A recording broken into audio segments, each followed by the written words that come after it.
Bonjour et bienvenue pour votre séance Les conseils de Françoise. J'espère que vous allez bien en ce samedi. Allez, sans attendre, on commence avec l'oracle de Ganesh. Je vous invite à vous détendre, à prendre la boisson chaude de votre choix avec ou sans viennoiserie avec un laitage ou un fruit. De mon côté, j'ai fait mes protections et maman est bien là. Je remercie les habitués pour vos commentaires et vos pouces. Merci beaucoup.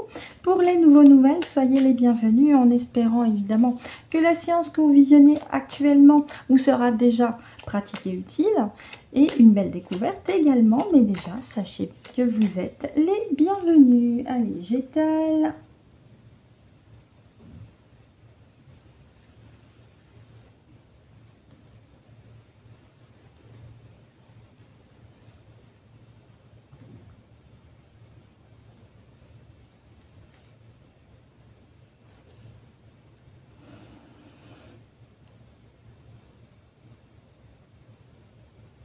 Bonjour maman, bonjour, merci d'avoir patienté, merci beaucoup. Alors je précise pour les nouvelles, donc ta photo est sur la fleur de vie, on la voit en partie sur l'écran.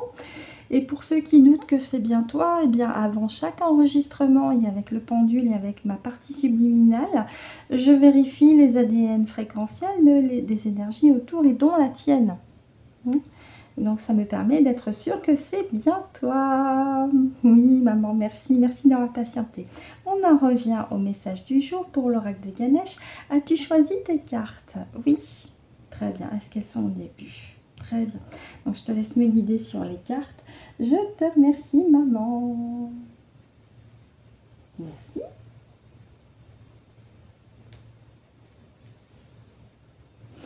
On continue. Merci maman. Merci.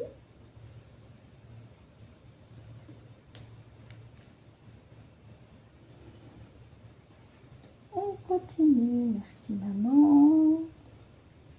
Merci.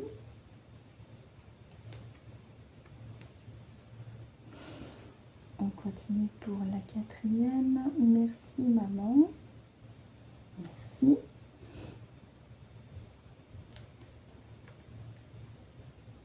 Et enfin la cinquième et dernière. Merci.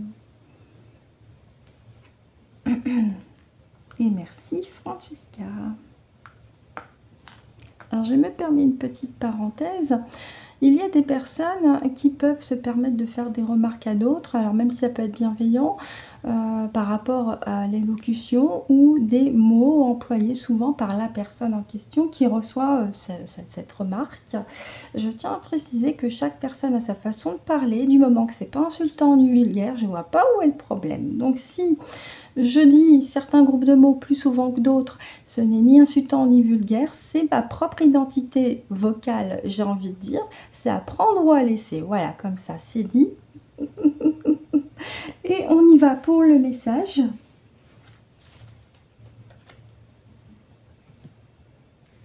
C'est comme l'écriture manuscrite, on a chacun notre manière d'écrire, on a chacun une graphologie différente de celle du voisin, oui. Bref, parenthèse fermée, je me ressente sur le message de maman avec l'oracle de Ganesh. Et on y va pour la première ligne et nous avons le remplissage avec Ganesh. Et cette couleur verte en fond qui est la couleur aussi du chakra du cœur, qui nous indique eh bien, que vous êtes centré aussi dans votre cœur quelque part et que ça vous remplit. Oui, parce que vous avez appris avec la carte guidance à vous faire confiance déjà et à écouter aussi votre petite voix intérieure tout en étant connecté avec votre conscience supérieure, avec également vos guides spirituels à côté. Et vous avez aussi appris, ou vous êtes en train d'apprendre à être ancré dans le moment présent, de plus en plus dans l'ici et maintenant, avec le chakra racine. Et puis, en plus du mot qui est écrit, que vous comprenez, eh ben, ça montre que vous êtes fermement décidé et volontairement déterminé à être dans cet état d'esprit, c'est-à-dire centré dans votre cœur, parce que vous sentez que ça vous remplit de l'intérieur. Vous sentez aussi que au fur et à mesure, vous vous faites confiance de plus en plus et vous suivez de plus en plus votre voix intérieure tout en étant connecté avec votre conscience supérieure, la dimension verticale qui est la vôtre, hein. Et puis, eh bien, il y a le chakra racine qui indique que vous êtes déterminé sur cet état d'être, j'ai envie de dire. Ah bah voilà, déterminé, rigueur, fermeté, ça rebondit avec la carte du chakra racine.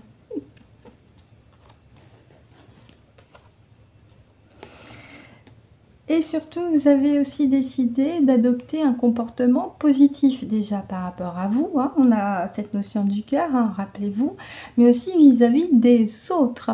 Vous avez aussi décidé par cette carte de rester dans des fréquences d'amour, de joie, de gaieté, de partage, de sérénité, parce que vous savez que ça vous apporte le plus grand bien. Donc c'est que du bon ici. C'est un constat sur votre état d'être. Oui, et ça vous apporte l'abondance avec la corne. Et puis on a à nouveau le mot persévérance qui rebondit bien avec le mot détermination de la carte du chakra racine. Donc là, c'est un constat sur un état d'être vous concernant.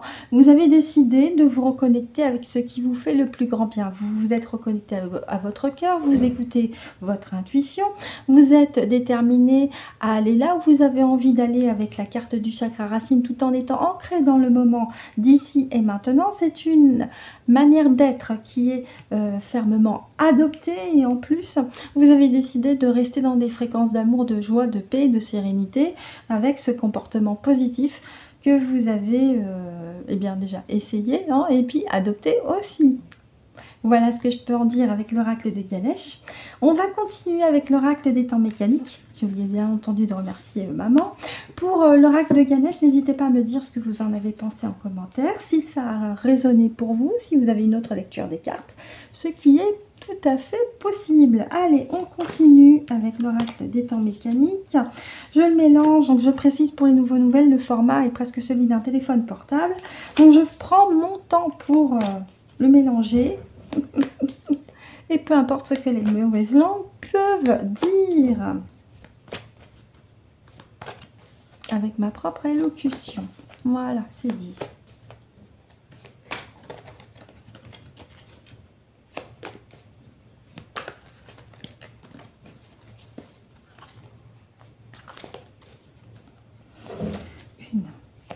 Une, deux, trois.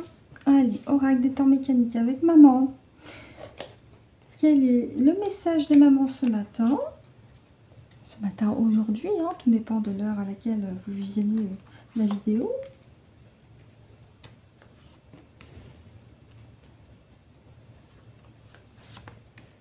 D'accord. Oui. Ok. Bien, pour les deux cartes du bas, je vous les montrerai, hein, si nécessaire. Je regarde à l'écran. Oui, ça surbrille ici, hein, parce qu'il y a ma lampe là sur le côté. Allez, on y va pour la première ligne. Et nous avons les oiseaux qui sortent de la cage. Ça n'augure que du bon, hein. Les oiseaux, c'est le symbole de la communication verbale, de l'expression, hein. Et puis nous avons cette cage ouverte qui annonce, qui indique que vous vous libérez de votre propre cage. On va voir avec les cartes d'à côté. On a l'éléphant, la mémoire, la sagesse, la protection maternelle. Donc ça m'annonce une libération. Oui, c'est la récolte. D'accord, ça m'annonce une libération. Ça peut être aussi une libération d'une mémoire maternelle que vous traîniez et que là, vous êtes en train de libérer, les fameuses mémoires transgénérationnelles, hein. Et on a la carte de l'automne. L'automne, c'est la récolte, hein, aussi. Je vais regarder avec les deux cartes du bas. La clé dans la serrure, oui. Ben, la clé, ça va avec la cage qui s'ouvre. Et l'arme, oui, d'accord. Donc vous avez décidé avec l'arme de prendre les outils à votre disposition pour libérer ce qu'il y a à libérer, et notamment par rapport à des mémoires liées probablement du côté maternel, puisque l'éléphant, j'en reviens là-dessus, c'est aussi le symbole de la protection maternelle, hein. C'est un système matriarcal reconnu dans les communautés des éléphants éléphantes. hein. Et puis nous avons cette cage ouverte avec les oiseaux qui s'envolent qui m'indique que là vous avez vraiment décidé de dire ce que vous pensez tout en libérant des mémoires qui ne vous appartiennent pas et qui étaient du côté maternel, hein. Ce qui était encore bloqué, vous avez décidé de le libérer intégralement. Je vais demander à maman pour la carte de l'automne parce que c'est la récolte. Merci maman, oui merci. Est-ce que tu me confirmes que pour ton message du jour, on est sur des messages mémoire transgénérationnelle? Donc elle me fait un oui, hein, donc c'est ça. Pour la carte de l'automne, maman, est-ce que là tu me parles que ces mémoires sont en train de se libérer, qu'il est temps de les libérer, hein? On récolte notre liberté en libérant, d'accord. Ok, donc ton message aujourd'hui c'est ça, c'est par rapport à des mémoires transgénérationnelles du côté féminin, que vous pourriez encore avoir accroché à vos chevilles, qu'il est temps de conscientiser pour vous en libérer intégralement. Donc vous avez plusieurs méthodes et outils, mais le mieux c'est de vous aider d'un thérapeute, d'un hypnothérapeute ou un praticien en hypnose pour vous aider à identifier ces mémoires transgénérationnelles qui peuvent encore entraver votre chemin de vie actuel et qui sont associées à votre lignée maternelle. Ça peut être la grand-mère, l'arrière-grand-mère, la tante, etc., etc. Ça serait bon de le conscientiser parce que là, on en revient encore sur cette notion de mémoire transgénérationnelle à nettoyer, à purifier, à vous débarrasser pour vous alléger, vous apaiser. Et récolter le mieux pour vous, hein. Merci maman, merci. On va regarder le dos de deck à moins que tu veuilles recouvrir. D'accord, très bien, merci.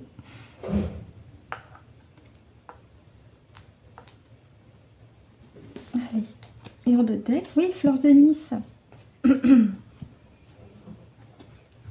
La fleur de lys, c'est le symbole de l'authenticité, de la vérité, de votre véritable identité, de votre noblesse aussi. Donc, c'est de retrouver votre pleine authenticité et votre pleine vérité en vous débarrassant des mémoires qui vous encombrent et qui ne vous appartiennent pas à la base. Donc, faites le nécessaire. Prenez le temps qu'il faut, prenez le temps pour choisir la personne qui va vous aider pour vous débarrasser de ces mémoires afin que vous puissiez continuer votre chemin avec un apaisement et un allègement dans votre esprit, dans votre corps aussi.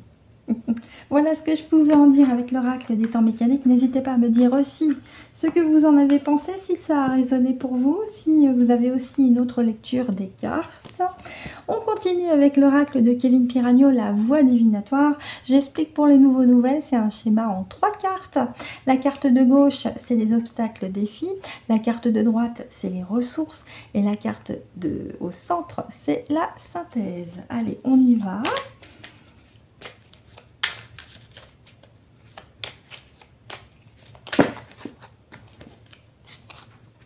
Alors, je ne les ai pas regardés, mais il y en a 4. Je vais quand même demander à maman si ces 4-là font partie de son message d'une part et si et dans quel emplacement elle se situe. Merci maman. Est-ce que ces cartes correspondent à ton message? D'accord. Bon. Alors par rapport à notre schéma de tirage, les 3, je vais te demander de me dire laquelle est l'obstacle défi. C'est celle-ci, d'accord. Laquelle est la ressource, s'il te plaît, c'est celle-là. Et les 3 qui sont là, c'est la synthèse, les 3. Ok, merci maman. Bon, première fois que nous avons donc un tirage en 5 cartes avec ce schéma-là. Donc nous avons les obstacles, défis, les ressources et 3 cartes en synthèse. On commence avec les obstacles, défis. Pièce manquante, voilà, ça rejoint la mémoire transgénérationnelle. Entre autres, il y a encore une pièce manquante pour vous sentir beaucoup plus apaisé et soulagé en vous-même et certainement recomposé dans votre intégralité. Mais ça rejoint ces mémoires transgénérationnelles. Et puis c'est rigolo, on a le chiffre 51. Petite parenthèse, ma maman est née en 1951. Difficulté. Oui, ressources, difficultés, ça peut m'indiquer que peut-être de manière inconsciente, vous vous placez des difficultés sur votre chemin, alors que vous ne le souhaitez pas. Donc ça aussi, c'est à conscientiser également. Je vais quand même regarder dans le livret. 53.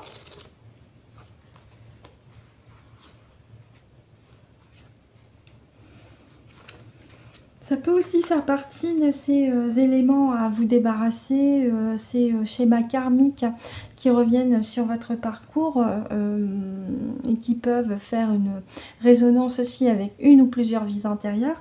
Ce serait bon aussi de les identifier, ces schémas qui se répètent, ces situations sur lesquelles vous avez l'impression de buter, vous avez l'impression de ne pas avancer.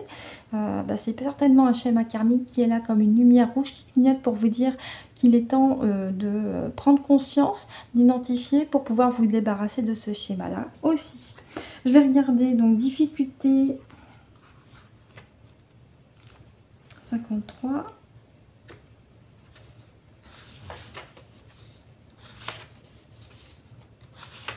Voilà, j'y suis. Alors... Oui, donc là, avec cette carte, on m'indique en ressources que malgré les difficultés qui sont sur votre parcours, vous avez quand même ces capacités de pouvoir les résoudre, hein, d'observer les indices et de faire preuve de stratégie, ce qui est plutôt positif pour vous. Hein.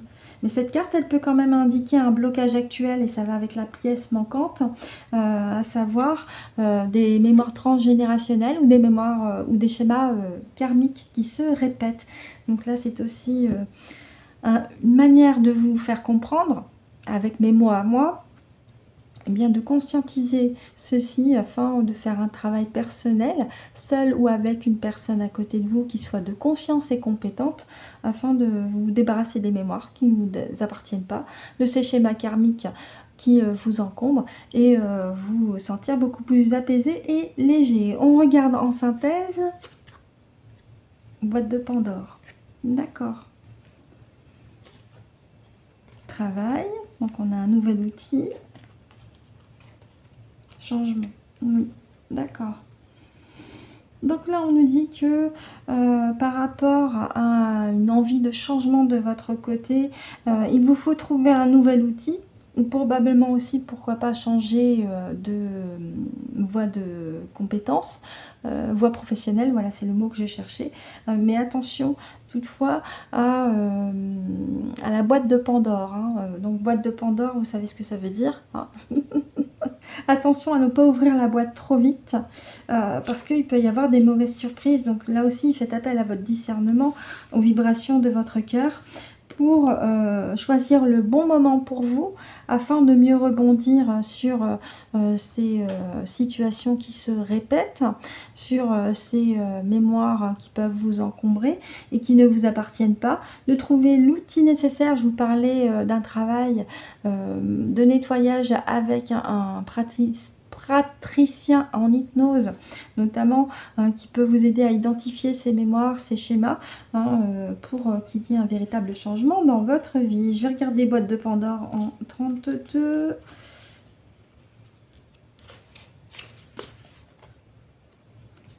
Alors 32.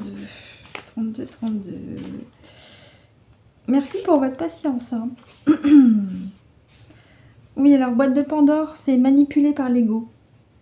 Donc là aussi, il serait bon aussi de conscientiser que votre petit nombril, c'est pas le centre du monde, hein, même si on vous demande d'être indépendant et autonome. Mais là, c'est pas de devenir un narcisse en puissance. Ok, donc là, il y a une invitation pour vous à vous ressaisir et à vous recentrer sur le cœur. On avait le cœur avec le jeu de Ganesh tout à l'heure. Et dans des énergies vibratoires beaucoup plus élevées, on avait le comportement positif avec Ganesh. Donc c'est de vous recentrer aussi sur ce qui vous paraît essentiel, parce que vous ressentez aussi un vent de changement qui s'opère en chacun d'entre vous. Je vous prie de m'excuser pour ma voix et j'assume. Voilà ce que je peux en dire avec l'oracle de la voix divinatoire de Kevin Piragno. N'hésitez pas aussi à me dire ce que vous en avez pensé, si ça a résonné, si ça vous parle également. Et on va terminer notre séance avec une petite carte du message des guides, ma GG subliminale. Si tu as une carte ou deux cartes pour nos amis, merci à toi. Ah oui, évidemment, merci à maman pour l'oracle de Kevin, évidemment. Et on en a une. Merci GG.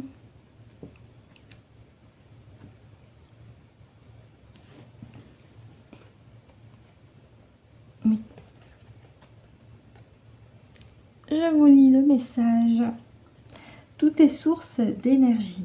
Même si tu ne nous vois pas, guide spirituel, nous sommes là dès que tu formules une demande d'aide. Ose nous demander de l'aide aujourd'hui. Vous voyez, si là aussi vous avez besoin d'aide pour être orienté sur une personne de confiance, faites-le. Mais faites aussi appel à votre partie subliminale. Si vous êtes connecté avec votre vous subliminal à 100%, elle a la réponse également, immédiate. Voilà ce que je peux en dire avec le petit message des guides, et ainsi se termine notre séance des conseils de Françoise. Maman et moi, on vous remercie de nous avoir écoutés ou visionnés jusqu'au bout. On vous souhaite de passer un excellent week-end également, et on se retrouve mardi prochain pour de nouveaux conseils de Françoise. Et surtout d'ici là, et c'est très important, prenez soin de vous.